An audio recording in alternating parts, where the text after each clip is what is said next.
After 16 plus years of living in Japan, me and your Nissan Nick, we have the question of how much have we changed? How much have we become Japanese over these years? Turning Japanese. I think I'm turning Japanese. I really think so.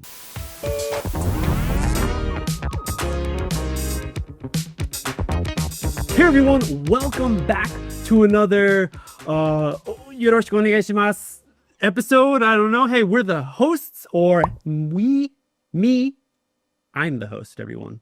Because you might be surprised right now. Next to me is not your deep-voiced, well-beloved Canadian Adam, but I have Nick Nissan joining me. Or I should say I am joining him. I'm in his beloved studio. You have really good enunciation. Oh, thank you. You talk like this, like it's like perfectly, the perfect P's. Everything is really, really easy to listen to, actually. That's good. That's good because I don't really think about it so much. Yeah, I mean, you speak clearly. I don't. I tend to mumble and stuff like that, so. For some people who don't know about Nick, he has been someone living in Japan for the past, 16, 17? 18. This month, 18 years. That's insane. That's crazy. Living in Japan, originally from California. Bonsai lover, a lover of gardens. Jiu-jitsu. A lover of heavy extreme music. I want smiles on every child in this entire world. Super peta as well with the Japanese. He's got an awesome channel as well, an awesome program. So definitely go out, check. I'm going to link it down below. Yeah, the chat. If you want to do immersion, definitely please check out our course. He has an awesome course about that. So check it out. But in today's episode, we're going to be talking and I'm going to be asking Nick, everyone, over these 18 years now of living in Japan, how much of you, American Nick, has changed to a kind of Japanese American Nick. Stay away from me. Yeah. There are so many different things within Japanese society and the culture that is very strong, very specific to Japan that we do not have in the West and can be a big shock. Example, a question of what is one thing that you resisted before? Oh. But now that you do. I don't think I resisted I don't resist anything, just so you guys, if you want to hang out with me. I mean, his top button open. Yeah, I don't resist. Maybe like eating weird things, but I still don't eat them. Okay, here's another one. You know, in Japan, it's all about heiwa mamoru, right? Sure. And to mamoru that heiwa, you have to be like everybody else, right? Was there something that you copied everybody? Just because they did it, like when you first came to Japan and you noticed? Well, I mean, one was speaking Japanese. I tried to sound like the people around me. The other was definitely using chopsticks for more stuff than you would, like, you wouldn't think to use chopsticks for pasta. Oh, okay. But a lot of Japanese people use chopsticks for pasta, and I actually prefer that now. And on salad. It tastes better. Salad's a good one. Yeah. Wood in your mouth. Wait, that sounds weird. Wait, chopstick wood tastes better than metal fork. Wow. Can you agree with me on that one? You don't agree with me on that one? I think that goes to the sensitivity of your mouth and your taste buds. Yeah, but I actually think things eaten with chopsticks taste better. Okay. I've realized chopsticks make it taste better. I've never noticed the taste difference from the utensils, if it's a fork or a knife. I definitely or the chopstick. But well, there you go. Well, let's list off a few things. Okay, because I do have a few. So, example, taking your shoes off when you enter a house. When I was really young in my house, my parents didn't really care. But when I was like around middle school, my parents were both like, just take off your shoes when you come in the house. Oh, wow. Well, I'll say that I've actually reversed on that one. And in my own house, sometimes I don't take my shoes off. Oh, no. I bought it, so it's mine. You know, if I leave my keys somewhere and I've already put my boots on. Actually, no. From a Japanese person's perspective, that's disgusting and crazy, and I totally get it. And I actually feel disgusted with myself while I do it. You stop for a second. I'm like, ugh, what am I doing? Just for the keys. Yeah, just for keys. I try to like lift my foot off the ground as fast as possible. You walk on your knees. Yeah, or you can do that. Yeah. Another one is connected with that. Slippers in the house. Nah, I'm cool. No slippers. I mean, I actually have some here, but it's just a pain. Mm-hmm. And it gets hot in summer. Mm-hmm. In the bathroom, I understand. So I guess it depends on where you go. I know there's some schools where there's no shoes inside. I remember I was so shocked when I went to an izakaya and I had to take off my shoes. I'm like, for what? It's like, okay, we're all eating in the tatami, on the tatami. Yeah, It's like, yeah. okay, I get it. But then I had the question of, wait, now I need to go to the toilet. What do I do?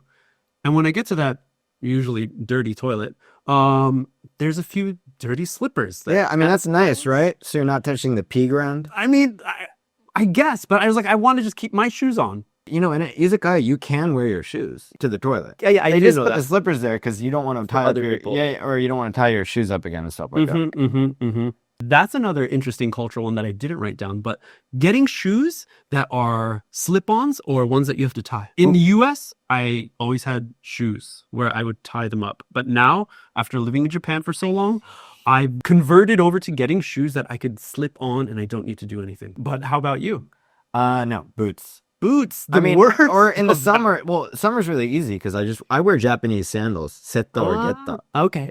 Yeah, setta and getta or betta. Oh, You know what I mean? And boots. so then you are leaning even more into the Japanese cultural society. Well, I think it looks cool wearing like non-Japanese clothes with Japanese sandals. Okay. Awayo setchu, as they say. All right. Here's another one. Bowing. Yeah, I mean, I do Bowing. that. You do that, right? Yes. But do you find yourself doing that example when you go back to the US? Yeah, like actually, sounds very racist, but it's not. And if I'm at like a store and there's an Asian clerk, my brain just associates it with Japan. Okay. Even though I know they're not Japanese, and I'll just like kind of bow to them. I'll just be like, "Thank you." Like I'll just like A little yeah. It's not like I'm like, The chicken. yes. The Or like when I'm trying to get by people, like chop. the chop. The chop, yeah. Yeah. There you go. And you know where that goes to? That also goes to no meiwaku.